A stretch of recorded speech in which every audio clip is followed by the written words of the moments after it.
Hello class, Dr. Izquierdo and all of you who may have the opportunity to watch this video.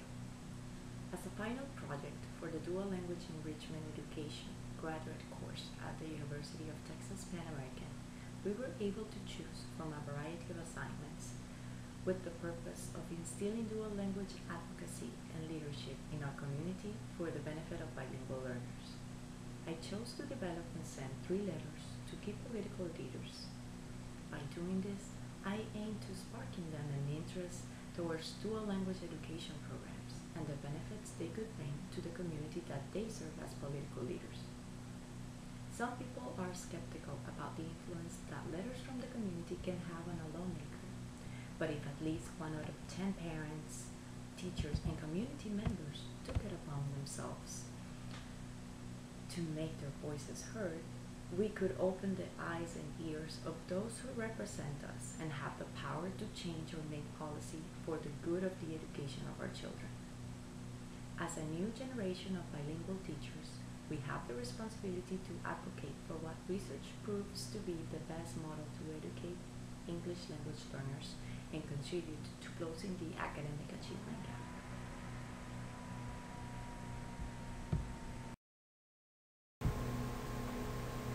For this advocacy project, 3 letters were developed and addressed to 3 different political leaders. They were 2 pages in length and were organized following these guidelines. First, acknowledging the interests and contributions of the political leader in the fields of education and the workforce. Second, introducing the idea of improving the academic success of bilingual learners in our public schools by implementing dual language programs.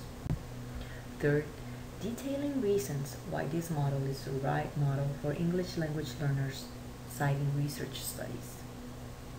Fourth, highlighting areas that need their support the most, for example, allocation of resources and the implementation of a long-term plan through policy. Fifth, it was very important to indicate how it also benefits native English speakers. Sixth, asserting the benefits for the community in general, for example, respect for diversity and producing a competitive workforce. And seventh and last, thanking them for taking the time to read the letter and asking them to take action.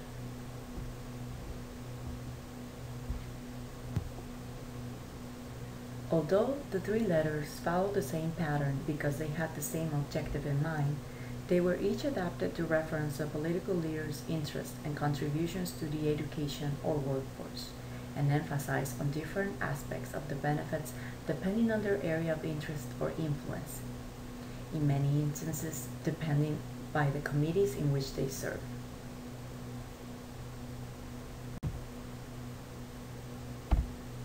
In reading about how to write successful letters to political leaders, one of the main recommendations was to send letters to representatives from your local congressional district or the senators from your state. And for this project, this was especially important because the topic has a great effect in our local community where we have a large population of bilingual learners. Another criterion that was determinant in the selection of the 3 political leaders was that they were involved in committees dedicated to the improvement of education and the workforce. Taking this into account, I chose to address my letters to the following 3 political leaders. The first one is Representative Sergio Munoz from District 36 in the Texas House. And among all the different accomplishments that he has, these were the ones that stood out to me the most. He had authored bills to reduce high school dropout rates, supported resources for bachelor's degree in this area, has consistently voted to provide resources for our school, piloted programs to expand access to career and technical education in rural areas, and has conducted review of skills development plans for workforce training programs.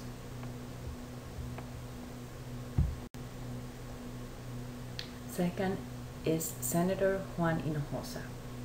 He has had over 25 years of experience as a representative and as a senator, has secured more than $84.7 million for new constructions at local universities, has authored a bill for the statewide dropout recovery, has championed legislation to rein in rising university tuition costs, has worked with bipartisan group of legislators to allocate more than 120 million on training and technology for border security, and has been recognized and awarded for his dedication to bringing economic educational benefits to the coastal Bend area and South Texas. Third is Congressman Ruben Hinojosa. He's serving his ninth term as a representative in the United States House of Representatives. Currently, he holds assignments in the Committee on Education and the Workforce and in the Committee on Financial Services. He was elected by acclamation in 2012 as the chairman of the Congressional Hispanic Caucus for the 113th Congress. He's always been regarded as a strong advocate for education.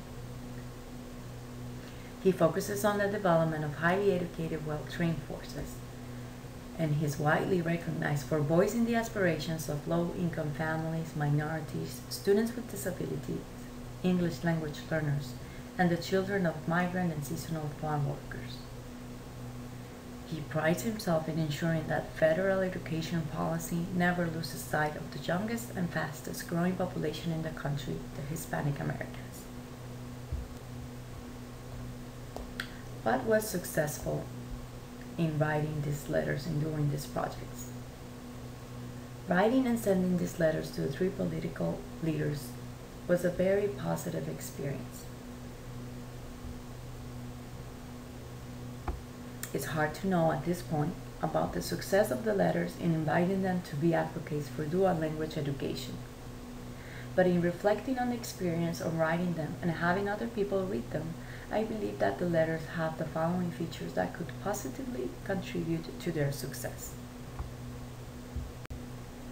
including reference to research to make a strong case, making dual language education relevant to their interests and their political agenda, addressing one of the main pushbacks against resources, focusing on academic success of students and not on language,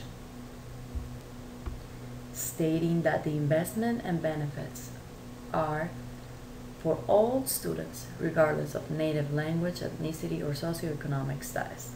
And finally, thinking long-term by emphasizing the benefits for a competitive workforce to boost the economy of the area and the country.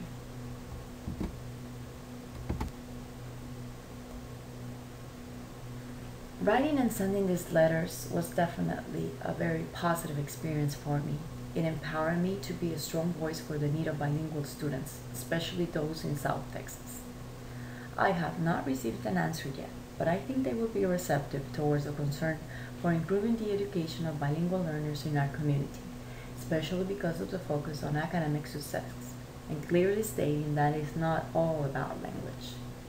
I hope to make them inquire and explore the benefits of dual language education further, so they can actively become advocates of dual language education and make these programs fit within their committee's interests and long-term goals. Dual language education has the power to benefit our community and country in so many ways, improving academic achievement, boosting cognitive development, promoting diversity and inclusion, producing a competitive workforce for the national and global markets, and increasing language expertise needed for national defense. What are we waiting for?